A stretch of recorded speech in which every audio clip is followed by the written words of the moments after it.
Boa tarde, é um prazer imenso estar aqui no canal mais uma vez para falar desta santa e bendita palavra de Deus.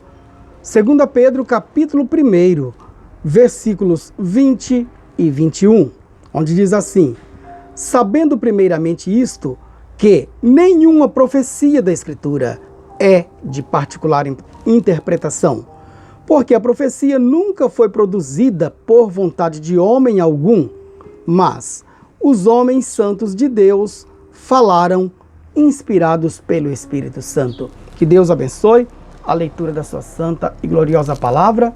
Neste momento, estou muito feliz em poder compartilhar desse pão da vida, que é a palavra de Deus, com cada um de vocês que tiraram tempo para receber, de Deus este pão.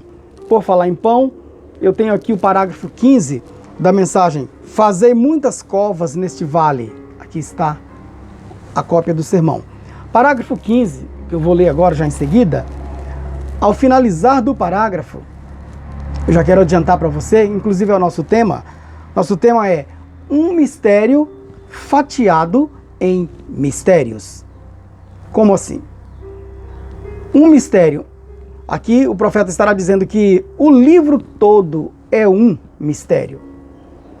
Agora, Deus é didático. Deus sabe que tem que fatiar o pão para entregar para os seus filhos. Então o profeta, nesse parágrafo, que vou ler daqui a pouco, ele vai dizer que é tudo um mistério fatiado em mistérios. Primeiramente, mistério no singular e depois mistérios no plural. Não são outros mistérios, mas o mesmo grande mistério, o mesmo livro, porém entregado em partes. E assim então é como Deus entrega a sua revelação para nós. Ele vai revelando paulatinamente, ou seja, ele vai entregando à medida que vamos precisando de mais capacidade, de mais condições para enfrentar o mal. Então Deus vai entregando mais da sua luz, da sua revelação. Isso está perfeitamente de acordo com as Escrituras. Eu até mesmo tenho pregado sobre luz progressiva e que a vereda do justo é como a luz da aurora, que vai brilhando mais e mais até ser dia perfeito. Então Deus começa do pequeno e aí ele vai então acrescentando. Bem, vamos então para o parágrafo 15 da mensagem, da literatura já mencionada. O profeta diz assim: agora, o Senhor pode curar todo tipo de doença, se pudermos crer que Ele cura. Eu sei. E o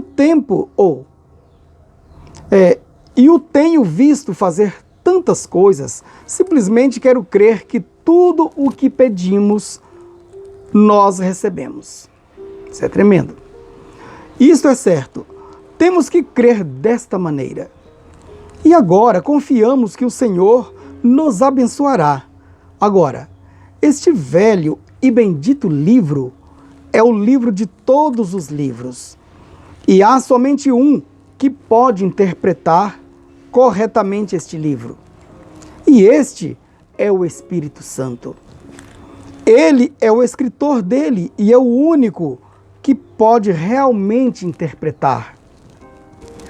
Não importa quão bem achamos que o conhecemos, não o conhecemos até que o Espírito Santo nos revele, porque é tudo um mistério. Está fatiado em mistérios. E Deus disse que Ele fez assim, de propósito, de modo que Ele pudesse escondê-lo dos sábios e entendidos, mas Ele o revelaria aos pequeninos, que o aprenderiam. Agora, queremos ser pequeninos no Senhor nesta noite, eu digo nesta tarde. Vejam quão simples você pode ser. E amanhã à noite penso que tenho, se o Senhor permitir, tenho uma mensagem sobre isso, sobre a simplicidade disso. Que Deus abençoe também a leitura deste parágrafo. Vamos então a partir daqui, precioso ouvinte, preciosa ouvinte, irmão, irmã, você que é um eleito, uma eleita de Deus, predestinados, chamado pelo seu decreto, não só chamado, mas escolhido também, para compor o grupo que irá no arrebatamento. Bem, falaremos então sobre um mistério fatiado em mistérios. Você então vai, no seu pensamento, você vai pensar, o livro todo é um mistério, mas Deus não entrega tudo de uma vez, e ele então vai revelando cada mistério. E por ocasião da abertura dos 7 selos, claro, Deus abriu esse livro e entregou a revelação total destes assuntos para o seu servo profeta, é claro. Pois a interface ou interface, conforme você queira entender, a peça entre Deus e os homens, não como mediador, porque Jesus é o único mediador entre Deus e os homens, mas Deus escolheu dentre os humanos alguém para ser o seu profeta, alguém que é um decodificador, que recebe de Deus, como Moisés, e entrega para o povo. E aí vem os ministérios adjuntos, como no caso de Moisés, aqueles 70 anciãos que receberam do mesmo Espírito de Moisés e assim colaboravam ministerialmente, ministérios irmãos, entregando a mesma mensagem para o povo. Hoje não é diferente. E assim então nós temos hoje, Deus entregou a sua revelação ao seu servo profeta. Apocalipse capítulo 10, versículo 1 ao 7. Mas hoje é tempo da noiva, é tempo da reverberação, pois esta mensagem já verberou, inclusive aqui na nossa nação brasileira e por todo o mundo, mas ela está reverberando, ou seja, é tempo de reprofetizar. A trombeta de Deus é o soar da mensagem, tem sido tocada a voz do 7º anjo, mas agora ela está fazendo a sua revibração, a noiva fazendo esta parte. Mensagem, perguntas e respostas sobre os 7 selos. O profeta disse, alguém perguntou, terá a noiva um ministério nesses últimos dias, antes do arrebatamento? O profeta disse, sim, é isso que estamos tendo agora. Muito bem. E quando eu falei aqui sobre a mensagem, sobre a trombeta, não é que é retocar, ou tocar de novo a trombeta, mas a trombeta está reverberando. Aqui na mensagem, qual é a atração sobre a montanha? Parágrafo 48, o profeta diz assim, o que aconteceu sobre o monte pôr do sol? Deus confirmando sua palavra, é disso que se trata todo este tumulto. Observe, é Deus cumprindo sua palavra prometida outra vez. Quer dizer, já foi cumprida uma vez, agora está cumprindo outra vez. De Apocalipse 10, verso 1 ao 7. E nos dias do soar da mensagem do 7º anjo. Aqui que eu quero que você preste atenção. Claro que isso é primeiramente para quem crer no profeta, né, no ministério profético. Para quem não recebe um profeta em qualidade de profeta, então isso aqui não é para você. Pode pular essa parte, né? Mas quando você lê em Apocalipse, diz assim, mas nos dias da voz do 7º anjo, quando tocar a sua trombeta, se cumprirá o segredo de Deus, como anunciou os profetas, seus servos. Mas aqui na mensagem, que já é a interpretação disso, dada pelo próprio Deus através do profeta, ou seja, o cumprimento. Quando fala interpretação na Bíblia, é o cumprimento. Uma profecia é interpretada quando ela é cumprida. E aqui no parágrafo, perdão que estou demorando no parágrafo 148 aqui, e nos dias do soar da mensagem do 7º anjo. Então a mensagem do 7º anjo, nos dias do soar desta mensagem. Se cumprirá o mistério de Deus, o mistério escondido de Apocalipse 10, 1 ao 7. A última mensagem para a última era da igreja. Cumpre exatamente nesta era. São Lucas 17, verso 30. O dia em que o Filho do Homem se há de manifestar. Muito bem. Agora, irmãos, eu li o parágrafo 148, perdão por ter lido primeiro o 148, mas no 147, eu vou ler só a parte A, fala assim, tudo que aquilo nunca morrerá, está constantemente se desvendando. Muito bem. Bem, se está constantemente se desvendando, para que justifique esse constantemente, então é continuamente. Certa vez eu preguei e chamei de revelação continuada. Agora o nosso tema é um mistério fatiado em mistérios. E aqui no parágrafo 15 da mensagem que eu mencionei no início, o profeta disse aqui, deixa eu tomar aqui, sim, ele disse, porque é tudo um mistério, está fatiado em mistérios. Então, palavras do próprio profeta. Eu tomei a frase daqui e apenas escrevi ali como um título para o nosso assunto. Bem, vamos então agora adiante. Em matéria de interpretação, eu sei que esse parágrafo, tanto como os versículos já lidos e também os parágrafos já lidos, formou uma base sólida para nós. Então, falamos um pouquinho sobre interpretação. E sei que esse é um campo muito melindroso e cabe a Deus, unicamente a Deus. Aqui o profeta disse, o Espírito Santo é o único intérprete da sua palavra. Agora, Espírito não tem boca, Espírito não tem mão, Espírito não tem carne nem ossos. Então, o que ele faz? Ele usa ministérios enviados por ele mesmo. E isso ele o faz através de seus servos, os profetas.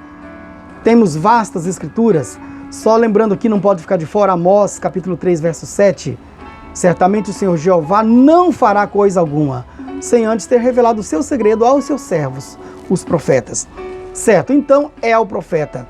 Embora isso, claro, isso está intimamente ligado hoje, na prática, com o quíntuplo de Efésios.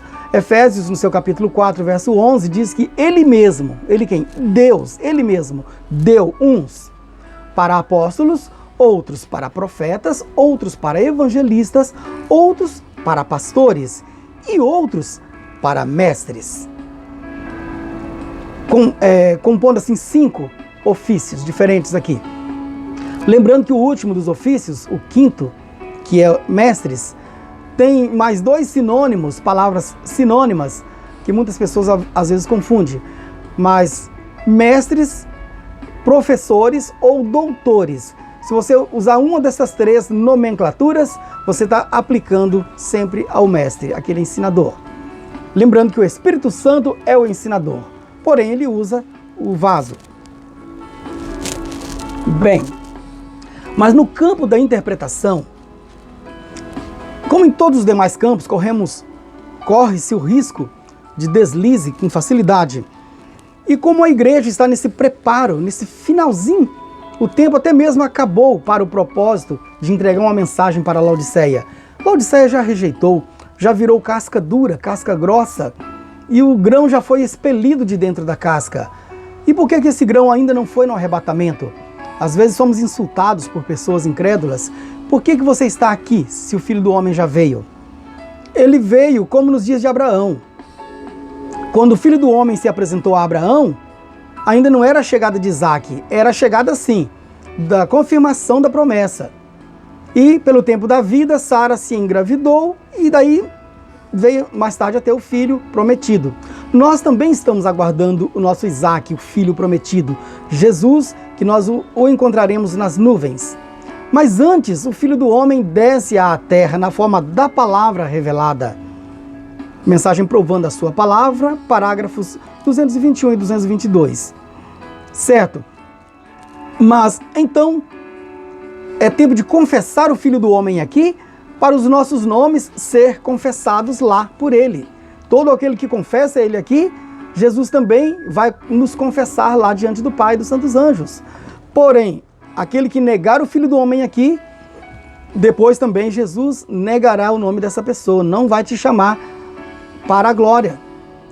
Bem, mas então não vamos sair do foco, vamos para o nosso assunto, interpretação.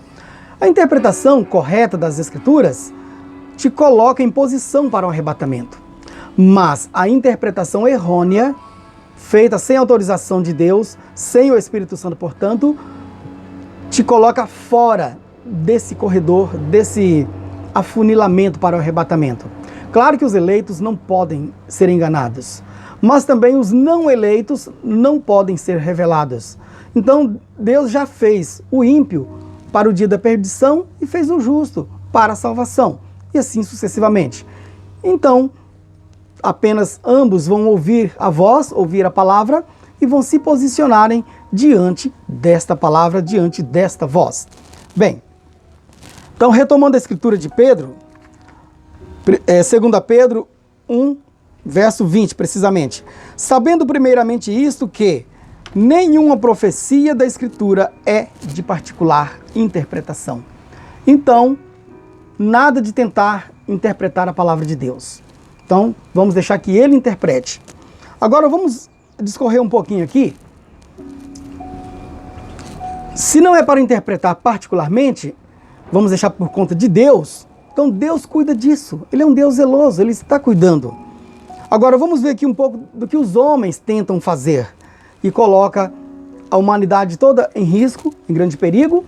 E o eleito quase que é enganado também. Mas quem é avisado, então cuida-se e não cai nos laços, né? Vamos falar da hermenêutica. Hermenêutica, escrita com H. Eu não tenho aqui um quadro, uma mesa digitalizadora para me mostrar para você. Mas você pode uma hora pesquisar, escrevendo com letra H, hermenêutica. Por que isso? A palavra hermenêutica é a ciência, a arte ou a técnica dos homens interpretar qualquer coisa.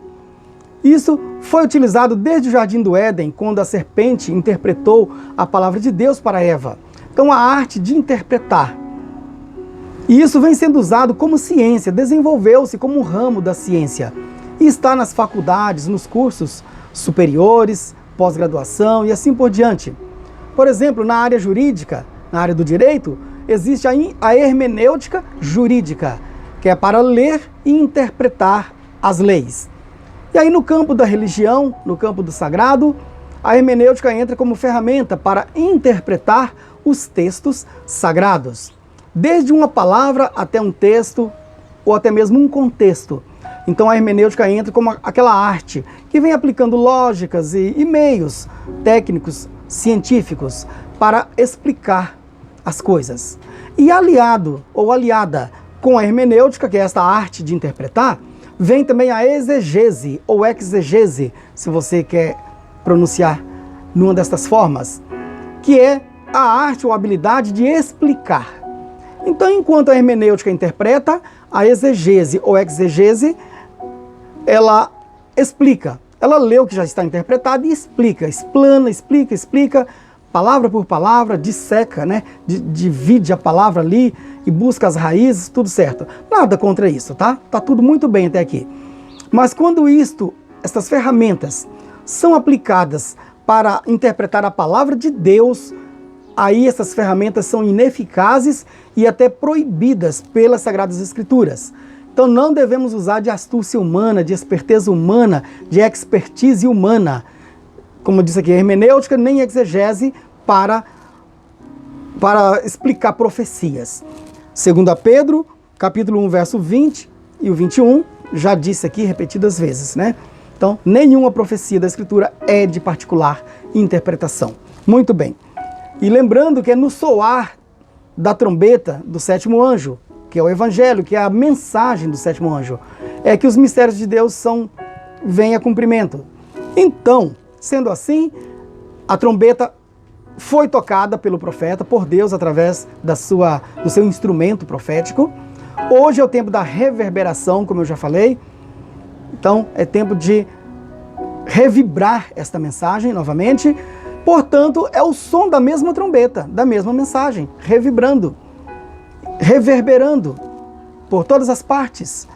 Agora, muitas das vezes, corremos o risco de tocar a nossa própria trombeta particular, a trombeta do nosso ministério, o emblema do nosso ministério, a vinheta do nosso ministério, o marketing pessoal, a promoção pessoal nossa, humana, o distintivo e assim por diante, o logotipo ou a logomarca nossa, humana, com tanta ênfase que se esquece de tocar a trombeta de Deus, que é a mensagem.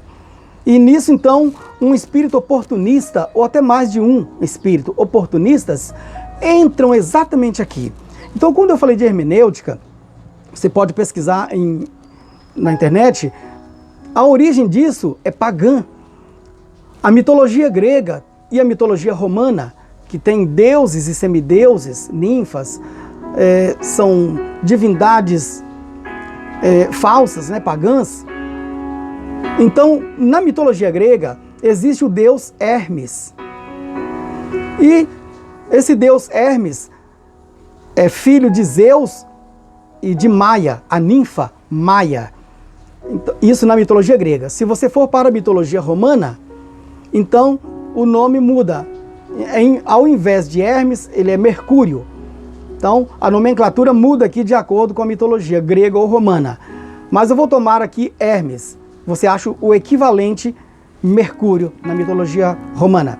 Bem, Hermes, vamos nos deter por aqui.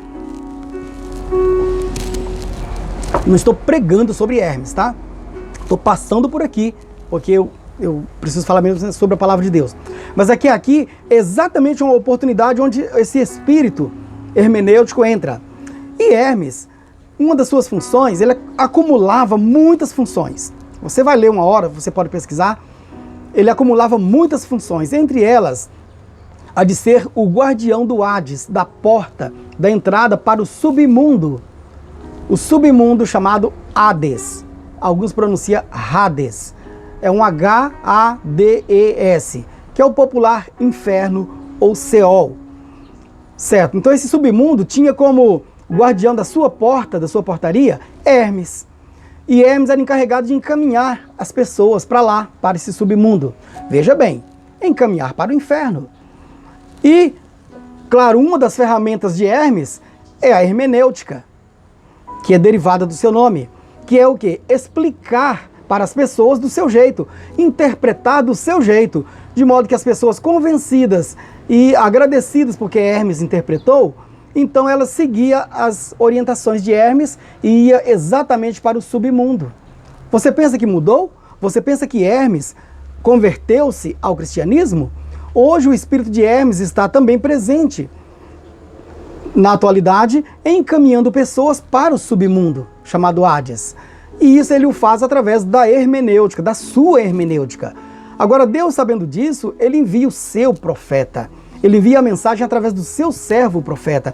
Você sabe que na abertura dos selos, quando João, no Apocalipse, ele olhou, ele não viu ninguém digno, nem no céu, nem na terra, nem debaixo da terra, em lugar nenhum, digno de abrir o livro e de desatar. Desatar é o quê? Desvendar, abrir os seus 7 selos. Então somente o Cordeiro pode fazer isso. Agora, por que isso foi pregado pelo profeta de Deus, o irmão Brana? Ele não é o Cordeiro, só o Cordeiro é digno, é porque o Cordeiro desceu e usou aquele vaso humano para contactar comigo, com você, para falar de igual para igual. Olha, eu sou ser humano também igual a você, mas ele recebeu de Deus a vindicação. Muito bem. Bom, então vimos aqui que uma das funções do Deus com D minúsculo, Hermes, é essa de interpretar. Ele tinha mais funções, como por exemplo de proteger viagens e tantas outras, do comércio, era o Deus do comércio para abençoar a mercadoria, o comércio e assim sucessivamente. Como eu já disse, não estou pregando nem ensinando sobre Hermes, apenas tive que passar por aqui. E com a interpretação nas mãos, aí precisa ser explicada para as pessoas. E na hora de explicar, precisa de mestres para explicar. Aqui entra um outro personagem. Aqui entra a exegese, né, como eu já falei, mas a arte, a didática de ensinar. O profeta irmão Brana citou no livro das eras da igreja, ele citou um livro muito antigo, escrito por João Amós Comênios. Esses dias, ouvindo a pregação de um pastor, de um irmão, eu não tive como não aplaudir isso, né? Graças a Deus, que tem homens preocupados em levar a verdade para as pessoas. Então o profeta demonstrou isso antes, é claro, né? Antes de mim, antes de você, sou apenas uma das muitíssimas vozes que estão levando esta mensagem por todos os cantos. E então, João Amós Comênios é o pai da didática moderna, porque viveu na era moderna, nos dias de Lutero. E assim, então, ele, um cristão, tá? Esse homem não é um desviado, é um cristão. E ele, então, defendia um pensamento sobre ensinar tudo a todos. Então, ou seja, a técnica de ensinar. E hoje nas faculdades, nos cursos superiores, que se trata de didática, de licenciaturas, curso para professores, então esse nome é bastante conhecido, mas não é conhecido com esse aproveitamento cristão. Bem, então através do ensinamento, o profeta fala também, bem no final das mensagens das eras da igreja, no resumo sobre as 7 eras da igreja, eu não tenho aqui página nem parágrafo, mas ele fala sobre a chuva de ensinamento que viria. Claro, o profeta fala porque está profetizado na Bíblia. E então, Deus enviaria chuva de ensinamento. Agora, o ensinamento não segundo a exegese ou a hermenêutica, ensinamento segundo o Espírito de Deus. Inclusive, Joel capítulo 2, versos 23 a seguir, né? Você vai ver isso aí, Deus prometendo enviar chuva temporã e serôdia, inclusive, né? Juntas. E estamos sob o efeito destas chuvas. Vamos aqui em frente, porque eu quero terminar breve. Já falei da hermenêutica, já falei... deixa eu só colocar aqui, para poder sair dessa parte aqui. Um dos significados de Hermes significa marcador de fronteira, tá? Então achei muito importante isso aqui. Hermes, além de ser intérprete, né? Ele conhece o pensamento dos homens. Veja que ele é um falso filho do homem. Porque quem conhece o pensamento e o segredo dos corações é Deus. Mas diz que Hermes também conhece a mente das pessoas e assim por isso ele tem a capacidade de interpretar, de levar a mensagem dos deuses pagãos, Zeus e outros, para os homens e de colher também aquilo que está na mente das pessoas. Mas Hermes também é isso aqui, ó, marcador de fronteira. Então pensa num que marca território e marca fronteira, é Hermes. Sendo que uma de suas funções era guiar os mortos para o submundo, o reino de Hades. Como guardião da entrada do submundo, Hermes também é chamado de Deus dos viajantes e protetor das estradas. Eu queria ler isso, né? Então pude ler. Ele é mensageiro e intérprete das vontades dos deuses. E aqui eu coloquei a sua filiação, filho de Zeus e da ninfa Maia. Agora, a diferença entre hermenêutica e exegese. A hermenêutica é a ciência da interpretação e a exegese é a explicação ou comentário ou dissertação de palavras, textos e etc. Seja esses textos sagrados, jurídicos ou qualquer que seja o texto. Agora que, prosseguindo, Deus é seu próprio intérprete por meio de seus servos profetas. O modo de agir, o modus operandi de Deus é diferente. Ele usa o quíntuplo de Efésios, conforme eu já falei, e eu já citei sobre Comênios também, né? São nomes que você mesmo pode averiguar. No caso de Comênios, o profeta usou o seu nome no livro das Eras, ele fez referência, né, a John Fox também, dos mártires.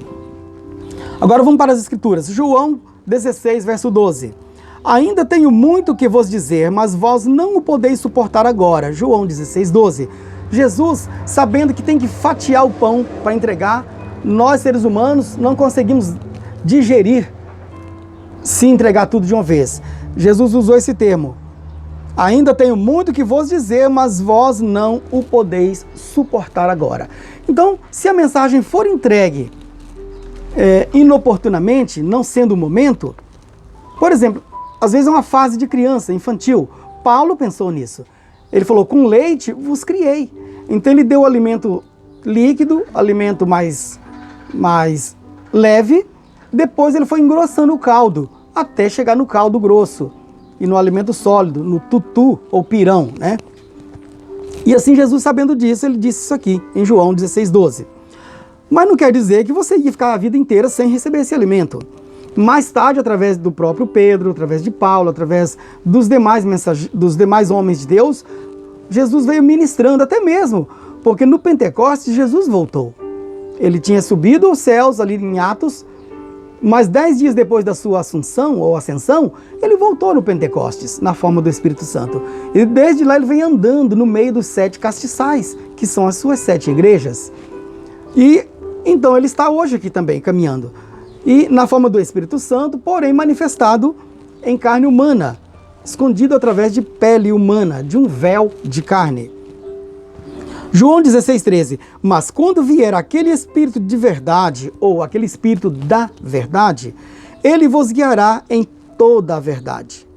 Veja que é toda a verdade, não é uma fatia da verdade e o resto mentira, não é isso. Ele vai guiar em toda a verdade. Porque nem só de pão viverá o homem, mas de toda a palavra que procede da boca de Deus. Ele vos guiará em toda a verdade, porque não falará de si mesmo, mas dirá tudo o que tiver ouvido, e vos anunciará o que há de vir. Bem, então, passado, presente e futuro é contemplado por ocasião desta vinda do Espírito da verdade. E o profeta diz com todas as letras que esse Espírito já veio e está operando na igreja nesses últimos dias, com essa comissão de levar cada um de nós a toda a verdade. Agora, Deus tem seu sistema, são os grifos que eu faço aqui. Deus tem o seu sistema de freios e contrapesos. O que seria isso? Como entender freios e contrapesos? Deus cuida dos seus eleitos, das suas eleitas. E se ele vê que um filho ou uma filha de Deus vai se perder por causa de uma má interpretação ou de algum outro problema, Deus cuida. Então, por isso, ele instala freios e contrapesos para poder regular os problemas. Não deixar que você seja sucumbido ou sucumbida ou derrotado ou derrotada por causa dos problemas. Ele não vai tirar os problemas, mas ele vai colocar um controle especial. Eu tomei aqui parágrafo 23 da mensagem Eu Sei. Eu não vou ler, estou apenas citando. Mas o profeta diz que Deus coloca arreios e freios nos problemas. Nesse parágrafo, nessa mensagem Eu Sei, o profeta fala assim, que nós pedimos por conforto, por coisas boas, por bênçãos, e ele nos envia problemas. Mas porque ele é um Deus mau? Não, porque ele sabe que com os problemas ele nos controla. Por isso eu tomei a liberdade de chamar de freios e contrapesos. Mas não é nesse tom. Está dizendo que ele coloca arreio. Agora, para que serve um arreio? Arreio é uma composição de freio, rédea, sela e as indumentárias que vai ali no arreio. Para que, através desses arreios e dos freios, ele consegue controlar, então, esses problemas. E trazendo isso para o campo do que estamos falando, olha aqui como que o apóstolo São Paulo, em 2 Coríntios, capítulo 12, verso 7, ele diz assim, e para que me não exaltasse pela excelência das revelações, foi-me dado um espinho na carne, a saber, um mensageiro de Satanás, para me esbofetear, a fim de não me exaltar. Então, está vendo como que Deus tem preocupação? Não quer que seus filhos e filhas andem exaltados, nariz empinado, pensando, eu sou o tal, eu sou a tal. Ninguém é melhor do